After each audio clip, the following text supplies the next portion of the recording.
Bonjour à tous, bienvenue sur la Demoiselle au Pivoine, chaîne où l'on parle parfum et littérature.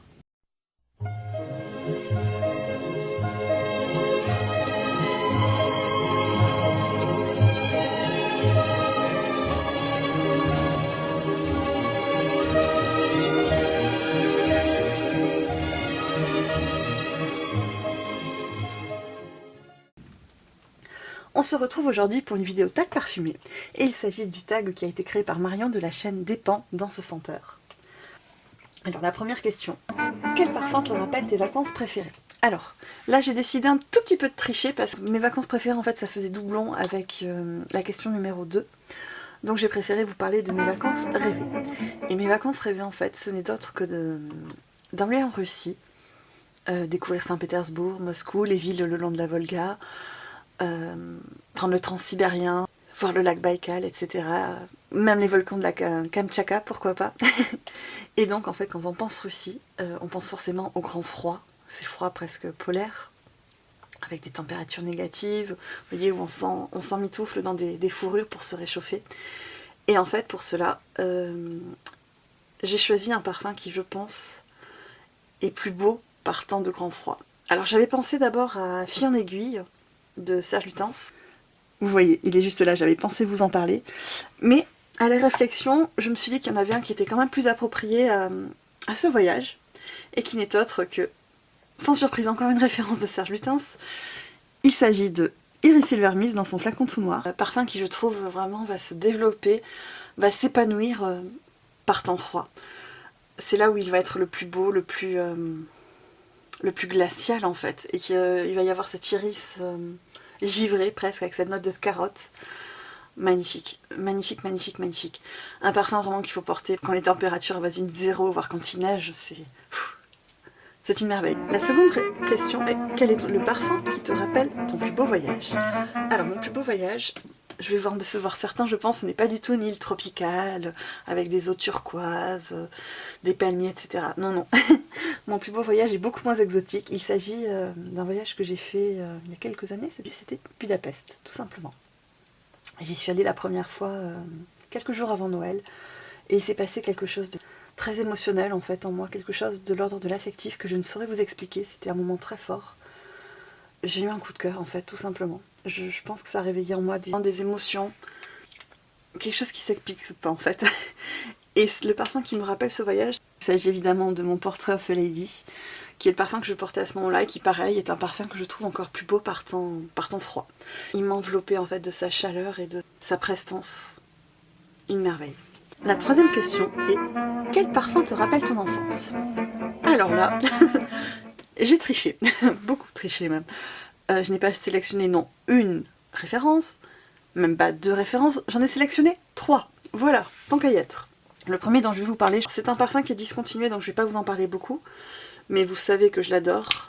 Il s'agit du merveilleux Baby Doll d'Yves Saint Laurent, qui est le parfum que j'ai eu quand j'étais en 6ème, je m'en souviens à Noël. Et en fait, c'est un parfum qui m'évoque une sorte d'innocence, en fait, de candeur, de naïveté.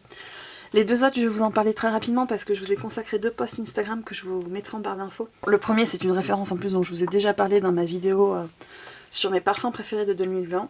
Il s'agit bien sûr des Violettes du Tsar d'Oriza Legrand, avec cette odeur de violette qui commence de manière très, très piquante, très naturelle, vraiment l'odeur de la feuille de violette qui vient crisser sous vos doigts et qui ensuite va devenir beaucoup plus cosmétique. J'adore ces Violettes du Tsar. Et le troisième parfum, souvenir d'enfance, celui-ci en plus je sais que c'est Cludia sur Instagram, et Faro aussi il me semble, hein, que vous l'avez acheté sur mes conseils, si je m'abuse, c'est évidemment mon cher Cabotine de Grèce. C'est vraiment une tubéreuse, alors pas du tout solaire, mais vraiment très printanière, très juvénile, pleine de candeur, que j'aime beaucoup. Et en fait, je ne sais pas pourquoi, ce parfum me rappelle une odeur vraiment de bébé, de parfum pour bébé. La quatrième question est, quel parfum te rappelle un très beau souvenir? Ce parfum n'est autre que Chance, eau de parfum, la version classique, celle de base, l'original, rien d'autre, que j'ai porté de mes 18-20 ans jusqu'à maintenant. C'est un parfum qui est chargé en émotions. C'est le parfum que j'avais au tout début avec mon chéri, que je portais lors de notre Pax, etc. Voilà, c'est le parfum que je mets maintenant dans des étapes très particulières. J'ai pris cette habitude de le porter, certainement par superstition. Je ne pourrais pas m'en séparer. Question 5. Quel parfum apprécies-tu parce que, justement, il ne te rappelle rien que tu connaisses? Alors, un parfum qui pour moi n'est comme aucun autre, qui vraiment est singulier, qui se démarque. Je vais pas vous remettre portrait, etc. tous les heures. Enfin, en tout cas, moi, je ne connais rien de similaire à ce parfum. C'est le baiser du dragon de Cartier. Vraiment, c'est un parfum unique en son genre. Il n'y a rien de légal, vraiment. C'est un parfum oriental, mais oriental vraiment dans le sens d'Extrême-Orient. Ça, clairement, je pense que ça m'est influencé par le design du flacon, le titre. Ça va être un parfum ambré et en même temps centré sur le vétiver. Honnêtement, je serais incapable, je pense, de lui rendre justice parce qu'il se passe tellement de choses. Il est tellement riche, tellement profond et tellement ciselé dans sa construction que pour moi, rien n'arrive à s'en approcher. Question 6. Quel parfum te met de bonne humeur? Alors, un parfum qui, je trouve, vraiment donne le sourire. Il a une certaine candeur, innocence, et en même temps très féminin, très délicat. C'est bien sûr Baiser volé de Cartier. Une de ces odeurs de fleuriste que j'affectionne tant. Baiser volé, c'est vraiment un bouquet de fleurs blanches, centré principalement sur le lys, et c'est clairement ce qui évoque ces odeurs de fleuriste. Quelque chose de très délicat, de très en finesse, et qui en même temps a une certaine présence, une certaine prestance, mais sans jamais en faire trop, toujours dans l'élégance. Vraiment, il met de bonne humeur. Quand on le met, de suite, on a un petit rayon de soleil qui nous enveloppe et une odeur de printemps parfaite. Question 7. Quel parfum t'apaise, te console? Alors, un parfum qui, je trouve, est parfait pour apaiser et réconforter. C'est un parfum de Kilian, et je pense qu'on est nombreux à le trouver très réconfortant, justement, très doudou. Je vais vous le présenter dans son vaporisateur de sac. Ce n'est autre que Love, là, vous voyez, je l'ai dans un petit vapeau de sac, mais hop, il est bien là, hein, bien sûr, avec son magnifique jus très orangé. Love, c'est vraiment cette guimauve fleur d'oranger, vraiment très régressive, mais en même temps très élégante, qui va quand même être assez imposante, hein, on va pas se mentir, mais qui malgré tout reste assez bien ciselée, je trouve, c'est pas écœurant. Du moins pour moi, je sais que pour beaucoup je pense que ça le sera, ce sera un peu too much. Mais moi j'arrive tout à fait à le supporter. Mais c'est plutôt quand même un parfum que j'assimile plus à un moment réconfortant. Vous voyez par exemple quand je suis chez moi que j'ai besoin d'un peu de douceur, de m'envelopper dans un plaid bien chaud, c'est Love que je vais sortir. Plus que pour un parfum vraiment pour sortir, parce que je pense qu'il peut être un peu entêtant pour beaucoup de personnes. Néanmoins, c'est une petite merveille. Question numéro 8. Quel parfum t'aide à t'endormir? Le parfum par excellence qui m'aide à m'endormir, que je ne mets d'ailleurs qu'à cette fin, ou qui pourrait également répondre à la question précédente. On retrouve évidemment Serge Lutens avec un bois vanille. Et vous voyez que je le mets bien souvent. Je l'adore, vraiment. C'est mon parfum du soir, mon parfum doudou. Je le mets très très souvent, je pense que c'est la senteur avec laquelle je m'endors le plus souvent. Je ne sais pas pourquoi, il y a un effet magique quand je mets ce parfum. De suite, je redescends de pression. Je suis enveloppée dans un cocon de tendresse et en même temps c'est pas trop sucré, pas trop entêtant. C'est très intimiste. Voilà. De la vanille, un peu réglissée, un peu boisée. J'adore. Je pense que c'est vraiment une porte d'entrée pour l'univers de Serge Lutens. C'est certainement plus facile pour commencer. Et je vous en avais d'ailleurs parlé dans ma vidéo sur 5 vanilles. Question numéro 9. Quel parfum t'aide à méditer? Alors, je ne suis pas quelqu'un qui va méditer. Mais j'ai sélectionné 2 parfums qu'on pourrait assimiler à des odeurs spirituelles. Ils sont tous les 2 à base d'encens, de benjoin, de résine. Très très différents. Mais c'est pour ça que je voulais vous présenter les 2. Parce qu'ils ont un univers propre à chacun. Le premier, c'est une fragrance dont je vous ai déjà parlé dans mes parfums d'hiver. C'est bien entendu mon Vétiver 46 de Le Labo, qui a vraiment cette odeur d'encens froid, qui va vous rappeler une petite église de pierre moussue, en pleine forêt de conifères. Magnifique. Vraiment pour ceux qui aiment l'encens, la myrrhe, précisément. Penchez-vous sur son cas parce que rien ne l'égale. Je pense que c'est un de mes encens préférés. Et je voulais quand même vous en mentionner un autre. Je pense qu'il serait beaucoup moins spirituel d'ailleurs que Vétiver 46. Il me rappelle un petit peu l'odeur d'une basilique orthodoxe. Vraiment un souvenir très très lointain. Et j'arrive pas à mettre le doigt dessus. C'est très frustrant. Peut-être pourrez-vous m'éclairer d'ailleurs sur ce point. Donc c'est une référence que j'ai dans son ancien flacon qui a été changé. Je crois qu'on est déjà à la troisième édition du flaconnage. C'est Alaïn de Théo Cabanel. Plus centré je pense autour du benjoin. Mais il a quand même un petit côté encens ambré en fait. Voilà, on est plutôt dans la richesse, la chaleur de l'ambre. Là où Vetiver 46 sera beaucoup plus froid, presque austère. Peut-être plus masculin aussi également. Alors que Alaïn a beaucoup plus de rondeur, beaucoup plus de chaleur. C'est un parfum beaucoup plus enveloppant. Et qui je pense plaira beaucoup plus facilement d'ailleurs. Peut-être à la jante féminine, mais pas seulement à mon sens. Bref, deux fragrances qui je trouve ont ce côté un petit peu odeur spirituelle, odeur d'église. Ici quelque chose de très austère, ici beaucoup plus tape à l'œil, voilà. Le faste un petit peu des basiliques orthodoxes, là où on aurait plutôt un temple protestant. Voilà, si on veut cela imager, ça serait un petit peu ça. Question numéro 10. Quel parfum te donne confiance en toi? Alors là, je vais vous répondre avec ma sainte trinité. Je suis sûre que vous pouvez le deviner. Bien sûr, Portrait of a Lady, premier choix. Deuxième choix, je vous l'ai dit, le parfum des grandes occasions, Chance. Et le troisième, c'est bien sûr Féminité du bois. Toujours une référence de Serge Lutens. Voilà, ça c'est ma sainte trinité. C'est vraiment mon top 3 de la parfumerie. Les parfums, les 3 parfums dont je ne pourrais pas me séparer, qui sont comme vraiment une seconde peau et qui forcément confèrent une confiance en moi. De petits bijoux.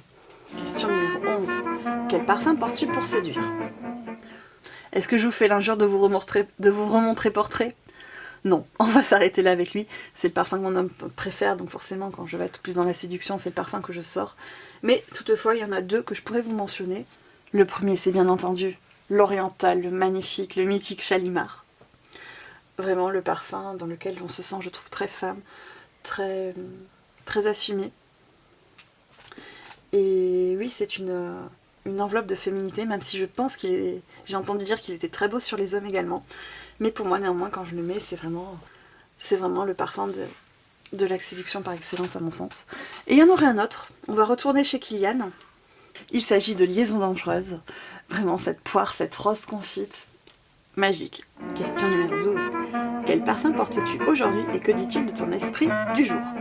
Alors, le parfum que j'ai eu envie de porter ce matin, j'ai failli sortir mon numéro 22, mais comme j'en ai pas mal mis ces derniers temps, j'ai eu envie de changer.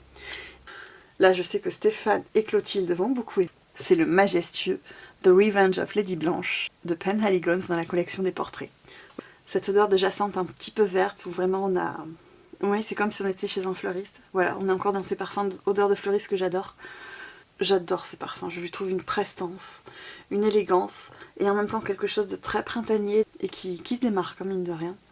Question numéro 13. Quel parfum portes-tu pour te faire remarquer? Vous vous en doutez, j'aurais pu mettre Portrait of a Lady, bien évidemment, mais j'aurais pu vous mettre Portrait of a Lady à chacune des réponses. Donc j'ai eu envie de changer, pour que ça soit un petit peu intéressant tout de même. Et pour me faire remarquer, là, on n'a rien d'autre que Back to Black de Kilian. Back to Black, c'est clairement une senteur qu'on met quand on veut, on veut se faire remarquer. C'est pas du tout une odeur discrète, c'est une odeur très opulente, c'est vraiment le mot qui la caractérise. De miel, de tabac, de cerise, c'est un peu liquoreux, c'est... magnifique, j'adore. Alors je sais qu'à sa sortie, beaucoup le présentaient pour les hommes, mais moi je le trouve parfaitement unisexe. Et perso, sur ma peau, je l'adore. Voilà. Mais c'est vrai que ça peut être un peu étouffant, je pense, pour certaines personnes. C'est pas du tout une odeur délicate, hein. Là c'est vraiment... ça y va. Question numéro 14. Et dernière question. Quel parfum portes-tu pour être imposant, imposer le respect? Pareil, c'est un peu comme les parfums de séduction, c'est pas forcément ce que je cherche dans le parfum, mais dans ce sens-là, ça serait, bon bien sûr Chance, Portrait, vous avez compris, hein. Mais il y en a un qui vraiment va se démarquer à mon sens. Il me subjugue complètement, et je lui trouve une classe folle. Merveilleux numéro 22 de Chanel, de la collection exclusive. Je vous l'avais présenté dernièrement dans mon dernier haul parfum d'ailleurs.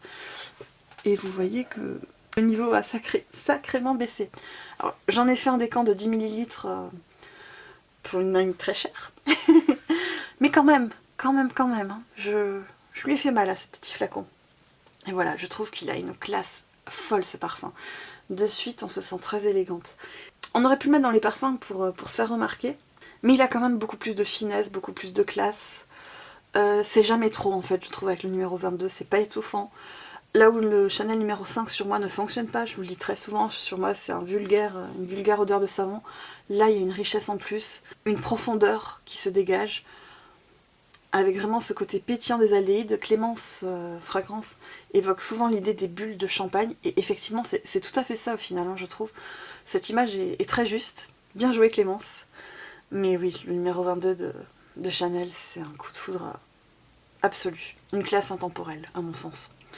Et honnêtement, je pense que je vais bientôt songer, alors peut-être pas de suite parce que j'ai quand même encore de quoi faire, hein, vous voyez, mais je pense que le prochain flacon, ça sera forcément un 200 ml, hein, vu la vitesse avec laquelle je l'ai descendu là, ce sera plus rentable, hein, au final, clairement. Même si j'ai 30 tonnes de parfum, pour certains comme Portrait, celui-ci, ça fera pas de mal.